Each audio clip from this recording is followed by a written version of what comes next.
আসসালামু আলাইকুম ভিউয়ার্স, কেমন আছেন সবাই? আশা করি আপনারা সবাই ভালো আছেন। আর সবাইকে জানাই জুম্মা মোবারক। আজকে শুক্রবার দিন আর নামাজ টামাজ পড়ে একবারে বের হয়েছি।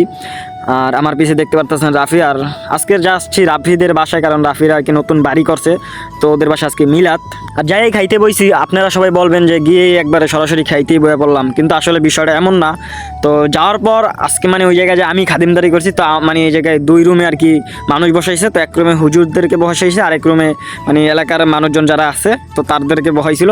তো আমি ওই রুমে আর কি খাদিমদারি করছি, সবাইকে আর কি খাওয়া দাওয়া করাইলাম। তো সবাইকে খাওয়া দাওয়া করানোর পর বাকি ছিলাম আমরা আর কি কয়েকজন যারা মানে খাই নাই।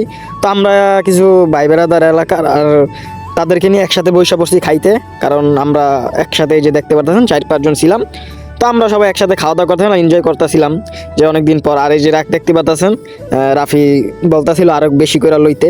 আর এদিকে আমাদের খাওয়া দাওয়া শেষ, খাওয়া দাওয়ার পর আমরা একটু জিরাইতেছিলাম। আর এদিকে এখনও রাফির খাওয়া শেষ হয় নাই, আর আমি অলরেডি খেয়াল আসছি। আর বিরিয়ানিটা আমি বেশি একটা খাইতে পারি না, মানে আমি ভুনা খেসুর এলে মানে কোপ টোপ দিতে পারি, কিন্তু বিরিয়ানি ওরকম বেশি একটা খাইতে পারি না, মানে কেমন জানি লাগে, তেল তেল মনে হয়। আর আজকের আয়োজনটা মূলত রাফিদের নতুন ঘর বানানোর কারণে, মানে তারা নতুন বাড়ি করছে, তো এই কারণে আর কি আজকের আয়োজনটা করা হয়েছে।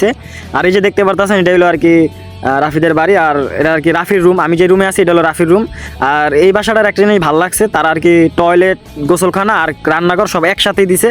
শুধু যে এই রুমই দিছে বিষয়টা এমন না, এখানে মোট 4টা রুম হয়েছে, আর 4টা রুমে আর কি সব কিছু সেপারেট দেওয়া হয়েছে।